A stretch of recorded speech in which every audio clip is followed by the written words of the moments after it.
ఇస్రో సైంటిస్టులను ప్రధాని అభినందిస్తున్నారు. ఒకసారి లైవ్ ద్వారా చూద్దాం. मन के इन शुभ संकल्पों को पूरा करने के लिए शक्ति का आशीर्वाद अनिवार्य है और ये शक्ति हमारी नारी शक्ति है.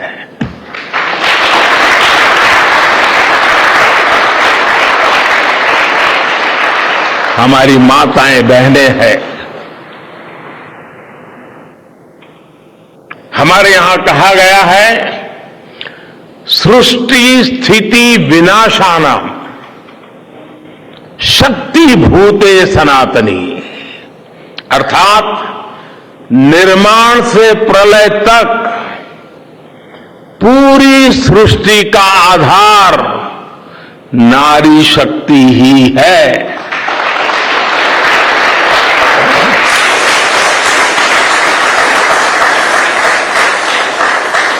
आप सबने देखा है चंद्रयान 3 में देश ने, हमारी महिला वैज्ञानिकों ने, देश की नारी शक्ति ने कितनी बड़ी भूमिका निभाई है. चंद्रमा का शिव शक्ति पॉइंट सदियों तक भारत के इस वैज्ञानिक और दार्शनिक चिंतन का साक्षी बनेगा.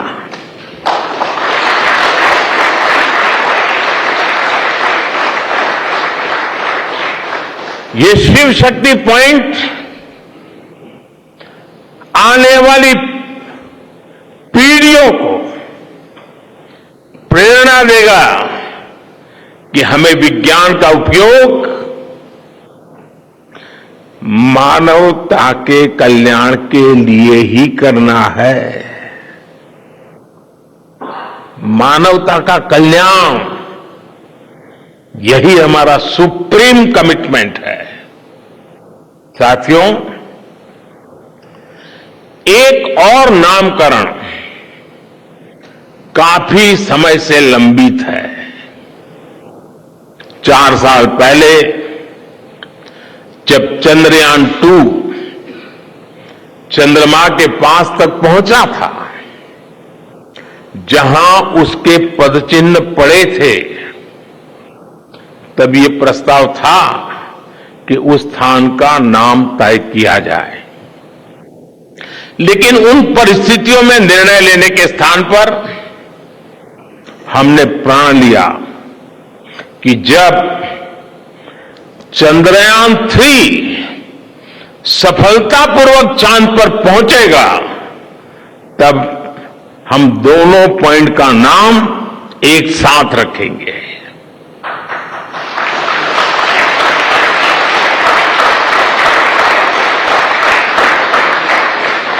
और आज मुझे लगता है कि जब हर घर तिरंगा है, जब हर मन तिरंगा है और चांद पर भी तिरंगा है, तो तिरंगा के सिवाय चंद्रयान 2 से जुड़े उस स्थान को और क्या नाम दिया जा सकता है.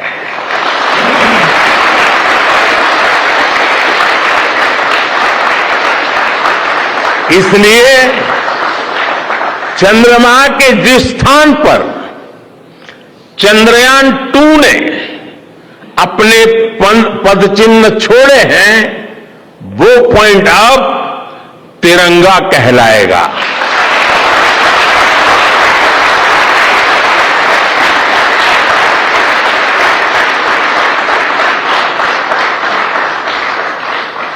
ये तिरंगा पॉइंट भारत के हर प्रयास की प्रेरणा बनेगा.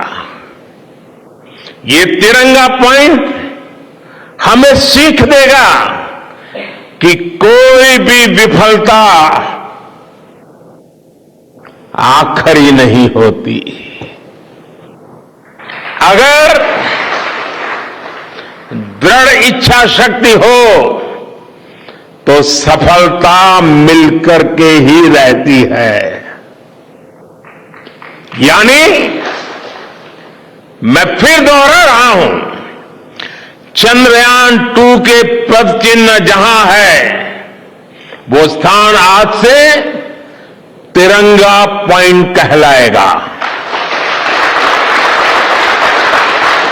और जहां पर चंद्रयान 3 का मून लैंडर पहुंचा है, वो स्थान आज से शिव शक्ति पॉइंट कहलाएगा।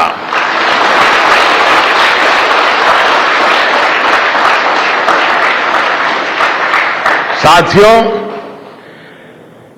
आज भारत दुनिया का चौथा ऐसा देश बन चुका है जिसने चंद्रमा की सतह को छुआ है।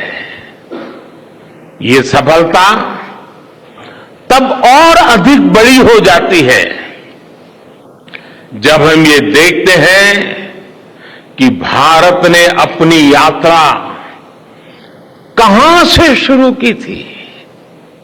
एक समय था जब भारत के पास जरूरी तकनीक नहीं थी, सहयोग भी नहीं था।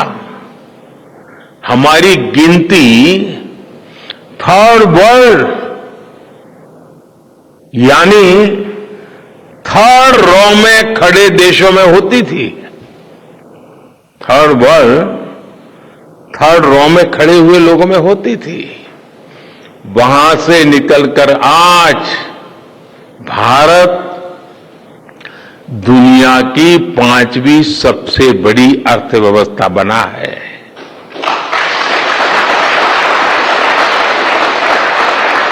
आज ट्रेड से लेकर टेक्नोलॉजी तक भारत की गिनती पहली पंक्ति यानी फर्स्ट रो में खड़े देशों में हो रही है।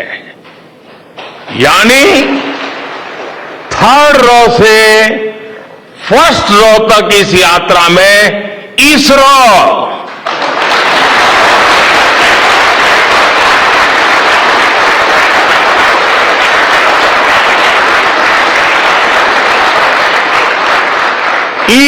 जैसी संस्थानों की बहुत बड़ी भूमिका रही है।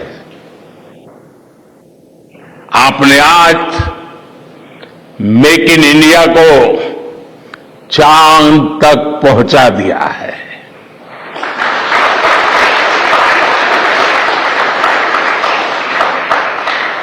मेरे परिवारजनों, मैं आज आपके बीच आकर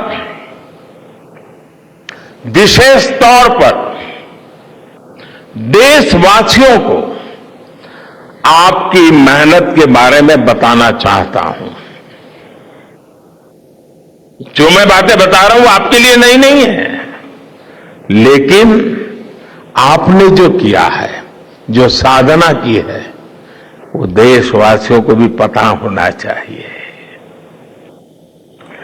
भारत के दक्षिण हिस्से से चंद्रमा के दक्षिणी ध्रुव तक चंद्रयान की ये यात्रा आसान नहीं थी।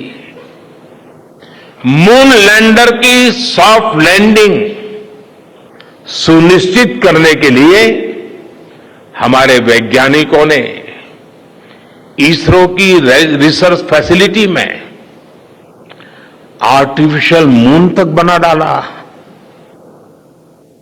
इस आर्टिफिशियल मून पर विक्रम लैंडर को अलग अलग तरीके से सरफेस पर उतारकर उसका टेस्ट किया गया था।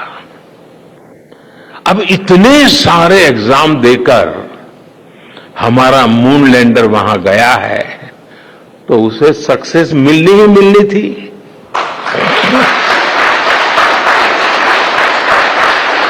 साथियों, आज जब मैं देखता हूं कि भारत की युवा पीढ़ी साइंस को लेकर, स्पेस को लेकर, इनोवेशन को लेकर इतनी एनर्जी से भरी हुई है, तो उसके पीछे हमारे ऐसे ही स्पेस मिशंस की सफलता है